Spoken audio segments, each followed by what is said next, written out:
आइए अब आगे बढ़ते आपको बताएंगे। कोरोना काल तो किसी तरह से खत्म हो गया है, लेकिन अब बैक्टीरिया काल शुरू हो गया है।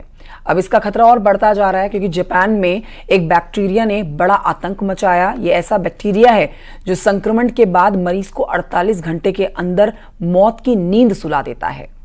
और डर इसलिए भी ज्यादा है क्योंकि अब यूरोप के 5 देशों तक ये बैक्टीरिया पहुंच चुका है। इसी से जुड़ी एक रिपोर्ट आपको दिखाते हैं।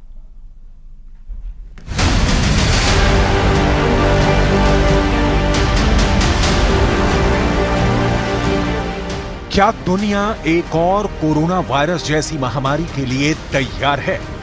क्योंकि इस बार चीन नहीं, जापान से बहुत ही डराने वाली खबर है। जापान का एक बैक्टीरिया इस वक्त पूरी दुनिया के लिए खतरनाक साबित हो सकता है। ये इंसान को 48 घंटे के अंदर मार डालता है। ये इंसान के जिस्म में पलता है। ये इंसान को अंदर ही अंदर खा जाता है। इसीलिए इसे मांस खाने वाला बैक्टीरिया कहा जाता है। ये बैक्टीरिया अगर 3 लोगों को हुआ तो समझ लीजिए उनमें से एक इंसान को ये जिंदा नहीं छोड़ेगा। ये एक ऐसा बैक्टीरिया है जो कोरोना वायरस से भी खतरनाक है, जो जीने का दूसरा मौका नहीं देता। कोरोना वायरस पूरी दुनिया में चीन से फैला और अब जापान से ऐसा बैक्टीरिया फैल चुका है जो कोरोना वायरस से भी ज्यादा जानलेवा बताया जा रहा है। ये बैक्टीरिया शरीर में सूजन पैदा करता है और फिर इंसान को मरने के लिए छोड़ देता है। जापान में फैल चुका है मांस खाने वाला बैक्टीरिया।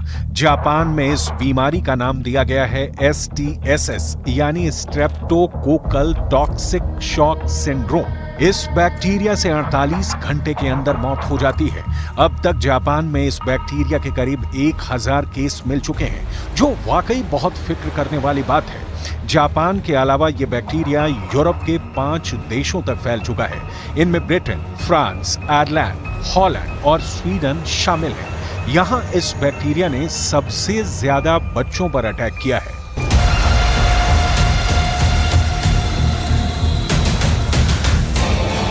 जापान में STSS बीमारी के 2500 से ज्यादा मामले आ सकते हैं। इसमें मृत्यु दर 30% तक पहुंच सकती है, यानी 3 में से 1 मरीज की मौत हो सकती है। जापान के सभी अस्पतालों को अलर्ट पर रखा गया है। उन्हें STSS के मरीजों को फौरन इलाज के लिए गाइडलाइंस दी गई हैं। लेकिन यह भी सच है कि जापान में इस बीमारी से लोग काफी डरे हुए हैं और एहतियात बरत रहे हैं, क्योंकि इस बैक्टीरिया का संक्रमण भी तेजी से होता है। लेकिन सवाल है कि यह बीमारी होती कैसे है और इसके लक्षण क्या है? वैज्ञानिकों के मुताबिक मांस खाने वाला जापानी बैक्टीरिया आमतौर पर सूजन और गले में खराश की वजह से पैदा होता है। सांस लेने में तकलीफ होती है। नेक्रोसिस यानी टिश्यू डैमेज होने लगते हैं। हथेलियों या तलवों पर चकत्ते पड़ने लगते हैं। उल्टी होती है, डायरिया हो जाता है। इसके अलावा शरीर में दर्द होता है, बुखार, लो ब्लड प्रेशर और फिर अंग काम करना बंद करने लगते हैं। टोक्यो के डॉक्टरों ने लक्षण दिखने पर फौरन रिपोर्ट करने को कहा है। पहले मरीज के शरीर, खासकर पैर में सूजन दिखती है, फिर कुछ घंटों बाद ये पूरे शरीर में फैल जाती है। ये ऐसा बैक्टीरिया है जो एक बार इंसान के जिस्म में पहुंचा तो सबसे पहले अगर इसने पैर के निचले हिस्से यानी एड़ी के आसपास असर दिखाया तो देखिए ये कितनी तेजी से फैलता है। अगर सुबह एड़ी के आसपास सूजन हुई तो दोपहर तक घुटने तक इसका असर हो जाएगा और शाम तक इसका असर पेट और जिस्म के ऊपरी हिस्से तक पहुंच जाता है और फिर 48 घंटे के अंदर मरीज की मौत हो सकती है।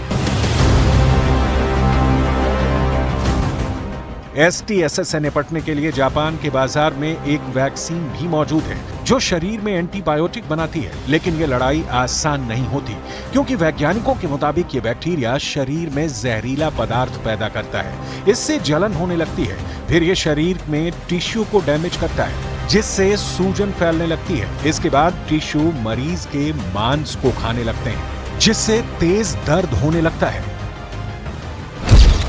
वैज्ञानिकों के मुताबिक स्ट्रेप्टोकोकल टॉक्सिक शॉक सिंड्रोम तब हो सकता है जब बैक्टीरिया आपके शरीर पर खुले घावों में चल जाता है।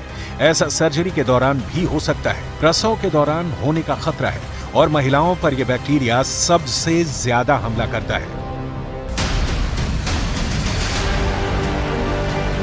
बैक्टीरिया और वायरस में फर्क समझ लीजिए। बैक्टीरिया एक कोशिका होती है जो अपने आप या तो जिस्म के अंदर या बाहर जिंदा रह सकती है, जबकि वायरस बिना मेजबान के जिंदा नहीं रह सकते। वो जिंदा रहने और फैलने के लिए कोशिकाओं से जुड़े रहते हैं और इसी तरह वायरस का संक्रमण होता है। इस बैक्टीरिया से बचना है तो जापान में लोगों को बार बार हाथ धोने और खुले घावों का फौरन इलाज कराने की सलाह दी जा रही है। अमेरिका के CDC यानी centre for disease and control prevention के मुताबिक जापानी बैक्टीरिया वाली बीमारी STSS किसी को भी हो सकती है, लेकिन बच्चों और बुजुर्गों, खासकर 50 वर्ष से ज्यादा उम्र के लोगों को खतरा ज्यादा है। यही वजह है कि जापान में आजकल लोगों में डर बहुत ज्यादा है।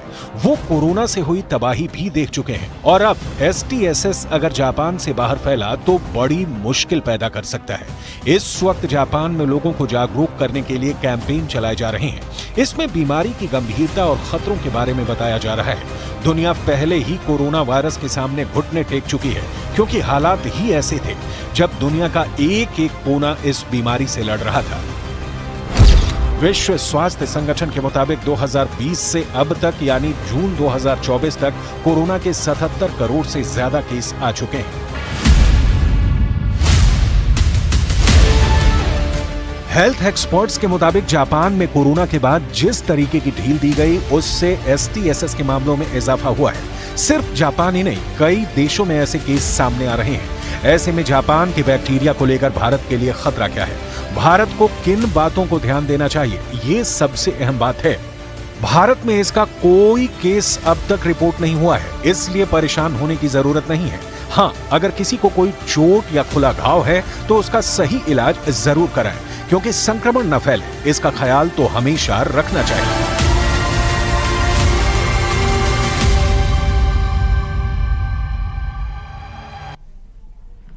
और यहां पर वक्त हो गया एक छोटे से ब्रेक का। आप देखते रहिए न्यूज़ 18।